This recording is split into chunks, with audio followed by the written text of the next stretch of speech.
नमस्कार। हिंदी की कक्षा में आपका स्वागत है।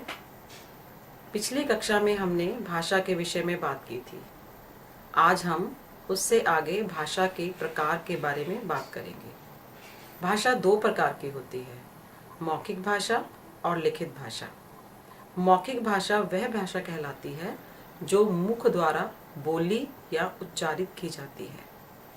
मौखिक भाषा का जन्म तब से ही हुआ है जब से मनुष्य का जन्म हुआ है। मनुष्य जन्म से ही मौखिक भाषा बोलनी शुरू कर देता है।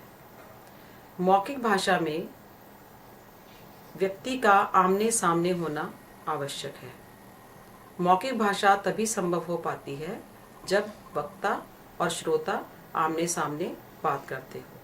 हालांकि आज के वैज्ञानिक युग में टेलीफोन के द्वारा ये दूर बैठे व्यक्तियों से भी बातचीत संभव हो गई है, लेकिन प्राचीन काल में केवल आमने सामने या थोड़ी दूर बैठे हुए लोग ही आपस में बातचीत कर सकते थे।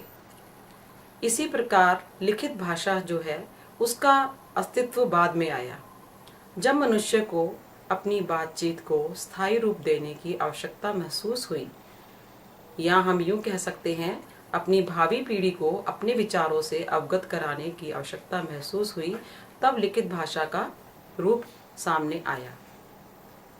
हम जानते ही हैं कि आवश्यकता ही आविष्कार की जननी है। जब लिखित भाषा के आविष्कार की आवश्यकता महसूस हुई तो मनुष्य ने उसके लिए साधन अपने आप ही खोज लिए। मौखिक भाषा को स्थायी रूप देने के लिए निश्चित किए गए चिन्हों को ही हम लिखित भाषा के रूप में देने में सक्षम हुए। आसान भाषा में यदि मैं समझाना चाहूँ तो मुख द्वारा निकली गई ध्वनियों को लिखित रूप प्रदान करने के लिए कुछ चिन्हों या वर्णों का जो है आविष्कार हुआ। इन लिखित चिन्हों और वर्णों को हम लिपि भी कहते हैं। लिपि से भाव ये है कि मौखिक ध्वनियों को जिन चिन्हों द्वारा अंकित किया जाता है उसे लिपि कहते हैं। लिपि भाषा को स्थायी रूप प्रदान करने में सक्षम है। अनेक भाषाओं की अलग अलग लिपियां होती हैं, इसलिए हिंदी भाषा की जो लिपि है वो देवनागरी लिपि है। ब्राह्मी लिपि से ही इसका विकास हुआ है। तो ब्राह्मी लिपि सबसे प्राचीन लिपि मानी जाती है। इससे अनेक लिपियां निकली हैं। भारत में बोली जाने वाली अनेक भाषाओं की लिपि का विकास ब्राह्मी लिपि द्वारा ही हुआ है।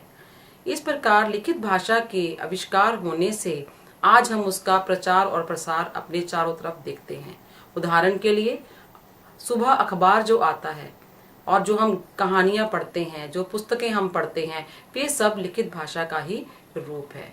हम समझ सकते हैं कि यदि लिखित भाषा का आविष्कार न हुआ होता तो आज हमारे पास पढ़ने के लिए इतनी किताबें या इतनी पाठ्य सामग्री उपलब्ध नहीं हो सकती थी।